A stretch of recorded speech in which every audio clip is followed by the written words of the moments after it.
Spears and Max cost me my TNT Championship title. Haven't gone a day where I haven't thought about that. Spears crushed my head with a steel chair. Now he is going to be locked inside of a steel cage with a wild animal.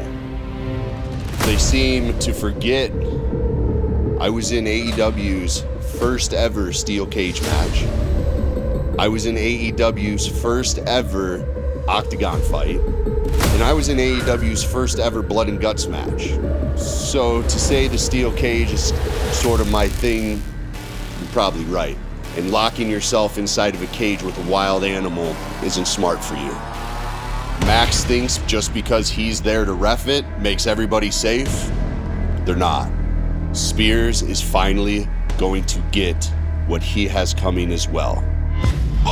Oh, for crying out loud. Now look at this. Look, just utter scum, MJF. Wardlow getting whipped like a government mule by MJF, that coward. Come on now, where's the security now? Him and Max can't handle the fact, they can't fathom the fact that was breaking out on my own. And it terrified them. Look at this, MJF getting his referee's practice in. Counts the pinfall. This is just so distasteful. We've all seen the transformation. I saw it firsthand. Spears has changed, and I know why. It's because he's scared. And I see it in his eyes. And I've seen it ever since there's been friction between Max and I, ever since the crowd started to have my back. Spears has been scared. And once I beat him, that means I finally get my hands on Max. So it doesn't matter what they throw at me, it doesn't matter their plans in this match, there is nothing that is going to stop me from getting to Double or Nothing.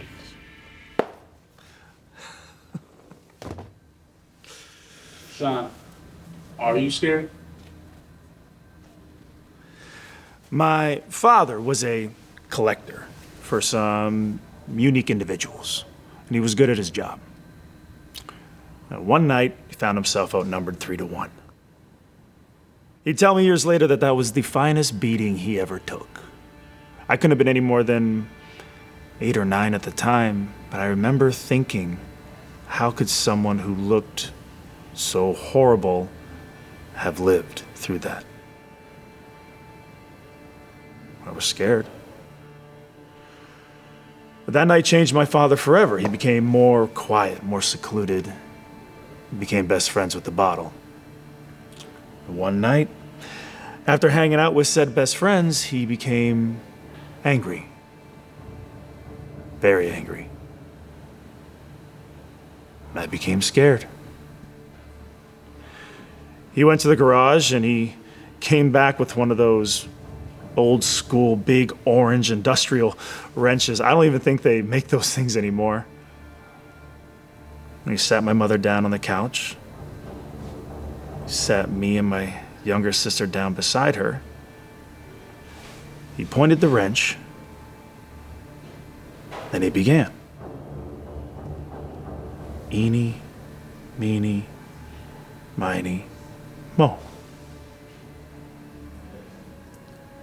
I was scared. I can tell you with certainty that was the finest beating that I ever took.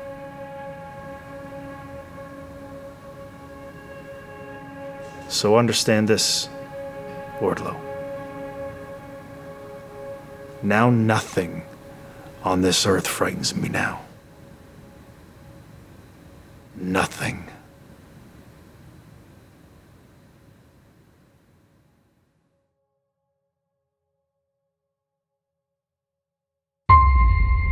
Kyle O'Reilly, he's a very, very interesting opponent to have to figure out.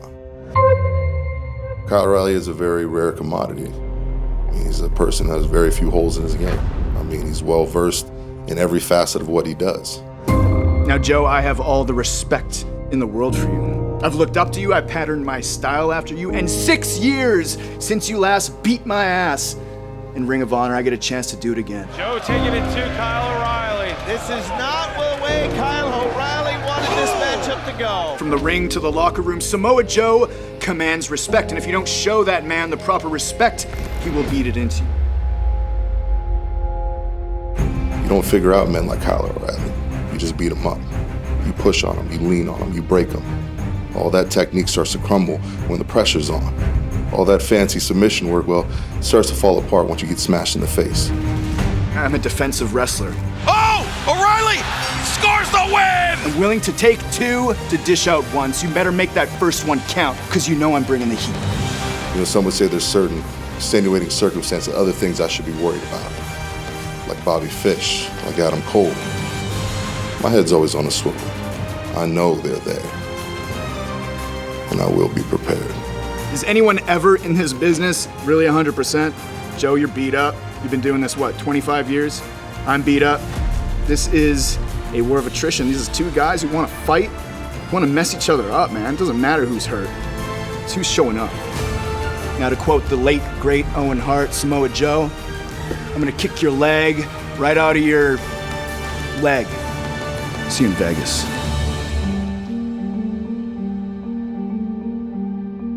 You know, on paper, this is a really tough question. I don't know if I'm ready for the idea of having to fight one of my best friends in the entire world, Kyle O'Reilly. I know he understands. He has what it takes to win this matchup and go on to the finals. Like I said, an undisputed elite finale. So I hope it's Kyle O'Reilly. Because it's only appropriate that the finals has two of the very best men that AEW has to offer. And if by chance Samoa Joe does win, he's gonna regret it. You know, when I arrived in AEW, I set out a very simple mission. It was to walk through and conquer all that I saw. And that starts with the Owen Hart Foundation tournament. I will get to the finals, and I will be crowned its first champion.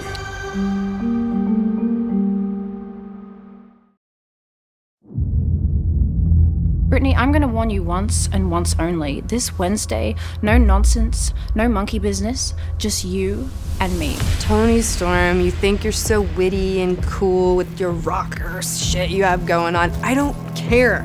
I don't care about your sunglasses. You know what sunglasses tell me? That you're insecure.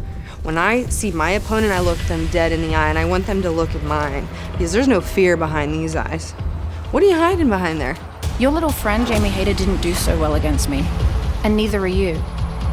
And if you don't play fair, I'm gonna ruin your life. Do you understand? Advancing to the finals is the way that Toni Storm is gonna make her name in All Elite Wrestling. Do you even know how to win a match without the help of your friends? By honoring Owen Hart's legacy, I will respectfully start mine. You couldn't handle the pressure where you came from. What makes you think you can handle the pressure now? I guess we'll see. Toni Storm, Dr. Britt Baker, DMD, have a date in the semifinals.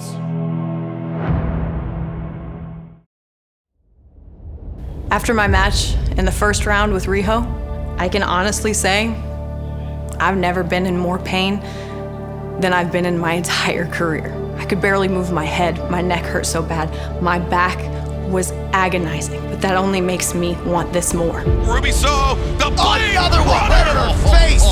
Match is over. 1, 2, 3. Wow. Ruby Soho advances. You're not kicking out of that. I'm gonna put my body, my heart, and my soul into this. I have to move on to the finals of this tournament at Double or Nothing. I have to. And I'm facing someone I respect more than most people in this industry, in Chris Statlander. I knew when I stepped into the ring with Chris Statlander the first time that she was gonna push me to my limit. She's strong, she's fast, she's agile. She's one of the best women in this industry today, hands down. And now we're here again, in the semifinals of yet another tournament, with everything at stake.